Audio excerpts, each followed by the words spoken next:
नमस्कार बच्चों, आप सभी का स्वागत है आपके अपने यूट्यूब चैनल होम साइंस में, जिसमें आज आप सभी देखने वाले हैं MA second semester home science की क्लास और आप सबका पेपर 2 है। तो आप सभी को पता है कि पेपर 2 है आपका सांख्यिकी और कंप्यूटर प्रयोग। ठीक, तो सांख्यिकी जो स्टैटिस्टिक है और कंप्यूटर एप्लीकेशन है, इसमें आप आज बहुत ही इम्पोर्टेंट टॉपिक को कवर करने वाले हैं, क्योंकि जो भी प्रश्न इस पर बताए जाते हैं आप सबको पता है वो आपके पेपर में आने की संभावना ही रहती है 100%। ओके, तो जो पहली बार जुड़े हैं चैनल पर, उस चैनल को सब्सक्राइब करें, वीडियो को शेयर करें, लाइक शेयर करते रहें। ठीक, तो आप सब बिल्कुल भी स्किप मत करना, वीडियो को पूरा देखना, क्योंकि सभी प्रश्न जो हैं महत्वपूर्ण हैं।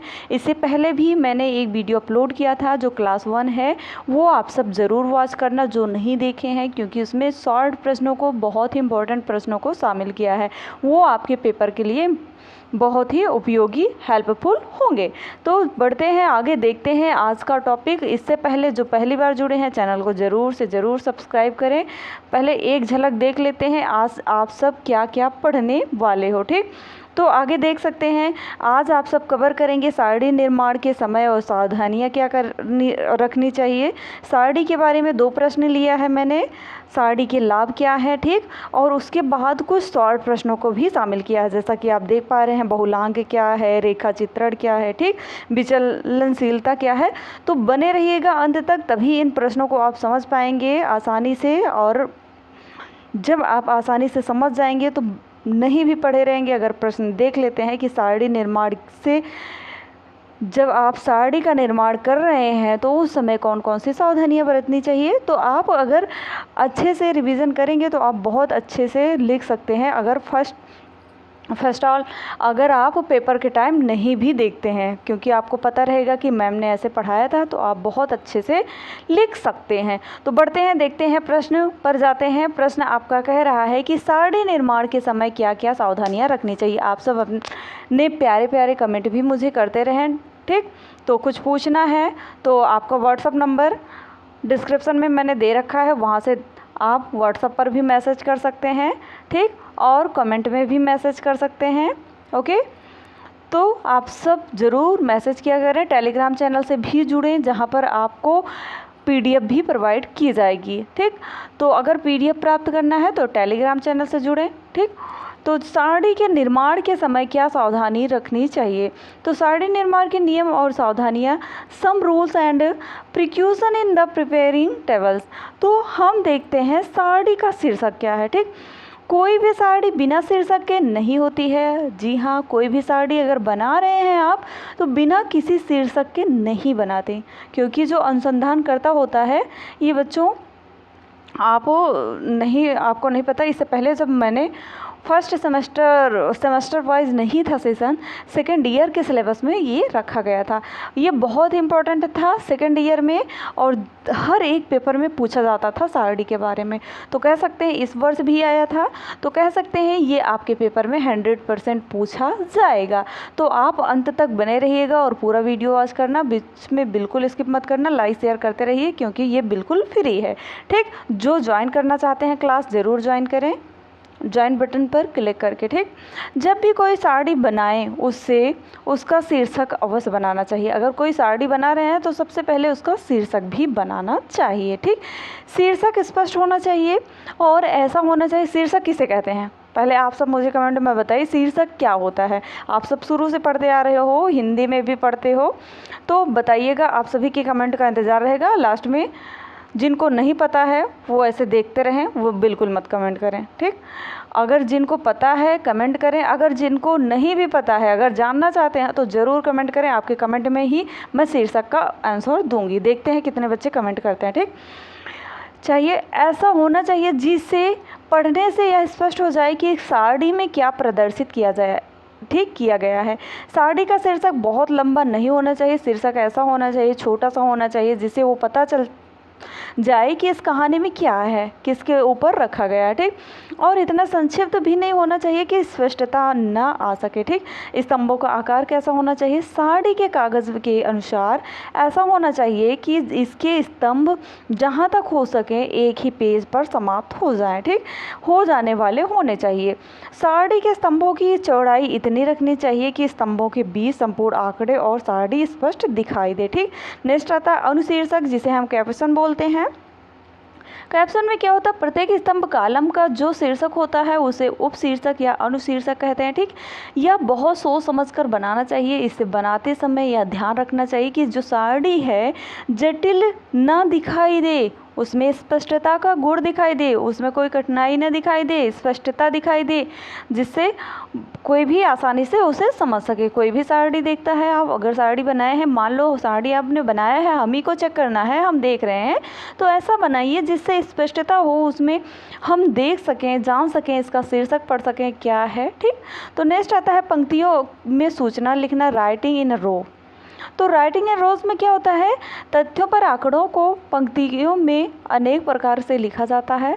इन्हें वर्णमाला के क्रम में के अनुसार भी लिखा जा सकता है और सूचना तथा तथ्यों के महत्व के क्रम के अनुसार भी लिखा जा सकता है। नेक्स्ट आता है स्तंभों का क्रम, जिसे हम सीक्वेंसेस ऑफ कॉलम बोलते हैं। इसमें क्या होता है, स्तंभ बनाने के भी वही नियम होते हैं जो पंक्तियां बनाने के और लिखने के होते हैं, ठीक। स्तंभ मनमाने ढंग से न बनाकर तथ्यों के महत्व के हिसाब से बनाने चाहिए अथवा वर्णमाला क्रम के अनुसार ही बनाना चाहिए। तुलना किए जाने पर आंकड़े को पास पास रखना चाहिए, ठीक। स्तंभों का विभाजन, डिवीजन ऑफ कॉलम। तो स्तंभों का विभाजन कैसे करेंगे, कॉलम का विभाजन कैसे करेंगे, ठीक। तो स्तंभों का विभाजन क्या होता है बच्चों, स्तंभों का विभाजन साड़ियों में कई बार करना आवश्यक होता है, ठीक। जब स्तंभों का विभाजन करना है तो कॉलम का भी विभाजन कर देना चाहिए, ठीक, जिससे वर्ग एक दूसरे से सरलतापूर्वक पृथक किए जा सकें, ठीक। इसके लिए पतली मोटी रेखाओं का उपयोग किया जाना चाहिए। आप बताइए साड़ी कैसे बनाया जाता है, योग टोटल साड़ी के अंतिम पंक्ति में योग किया जाता है, ठीक। प्रत्येक कॉलम में क्या होता है, कॉलम का योग आवश्यक नहीं है। योग उन्हीं स्तंभों का किया जाना चाहिए जिनका योग गणनाओं के लिए आवश्यक है, ठीक, अथवा योग करने से तालिका में स्पष्टता आती है, ठीक।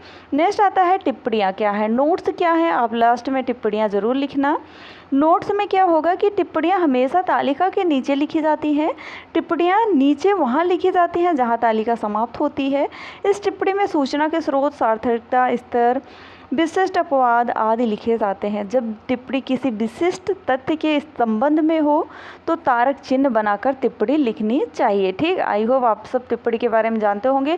अभी तक लाइक शेयर नहीं किया तो लाइक शेयर कर दो यारों, इतना आपकी टीचर आपके लिए करते हैं तो आप इतना तो कर सकते हो, लाइक शेयर ज़रूर किया करें, ठीक। तो जो नहीं सब्सक्राइब किए हैं सब्सक्राइब भी कर लो प्यारे बच्चों। अब साड़ी के लाभ क्या है, ठीक।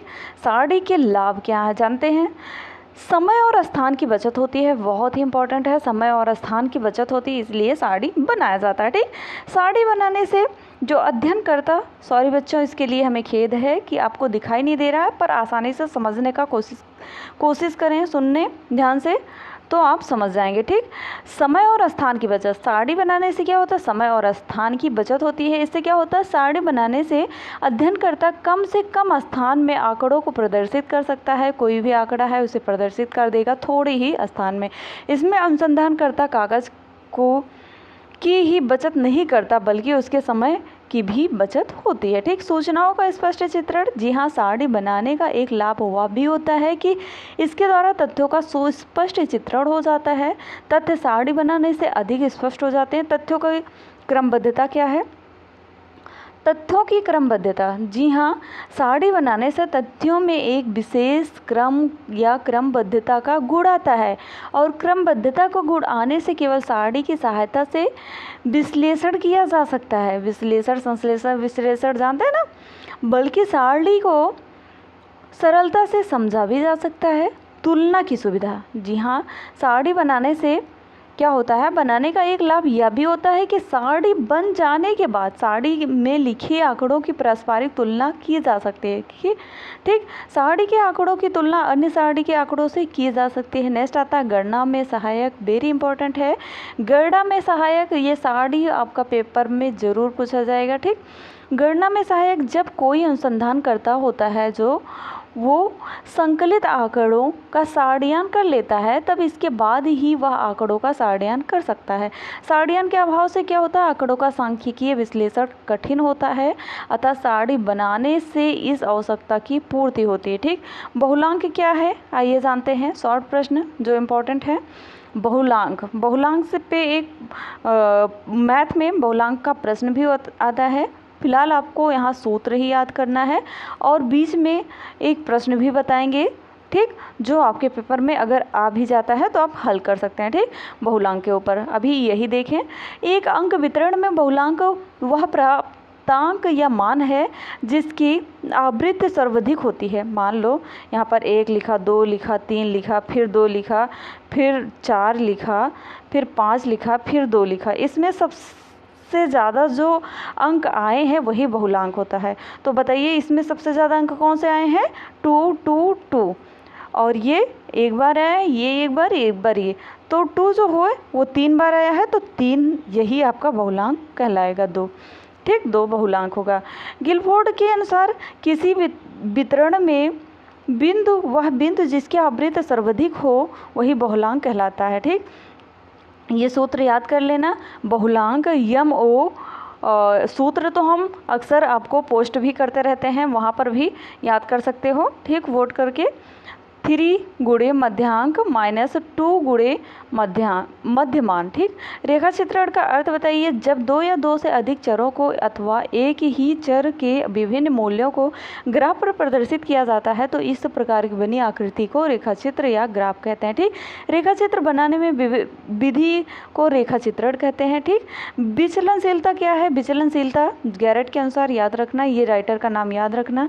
ठीक, पेपर में ज़रूर पूछा जाएगा। विचलनशीलता का तात्पर्य प्राप्तांकों के वितरण या फैलाव से है। यह फैलाव प्राप्तांकों की केंद्रीय प्रवृत्ति के चारों ओर होता है। लिंड-क्यूट्स, अजीबोगरीब नाम होते हैं इनके। ठीक, लिंड-क्यूट्स, क्यूस्ट क्या है, लिंड-क्यूस्ट। इन्होंने कहा कि विचलनशीलता वह सीमा है जिसमें प्राप्तांक अपने मध्यमान के ऊपर और नीचे की ओर वितरित या विचलित रहता है। साधारण शब्दों में देखा जाए तो किसी अंक सामग्री का विचलनशीलता का तात्पर्य उस सामग्री के मध्यमान के ऊपर और नीचे प्राप्तांकों के फैलाव से होता है। तो अभी तक लाइक शेयर नहीं किया है तो लाइक शेयर कर दीजिए, और जो चैनल को सब्सक्राइब भी नहीं किए हैं वो ज़रूर से ज़रूर चैनल को सब्सक्राइब करें। मिलते हैं नेक्स्ट वीडियो में नेक्स्ट टॉपिक के साथ, तब तक के लिए जय माता रानी। पढ़ते रहो बच्चों, मुस्कुराते रहो।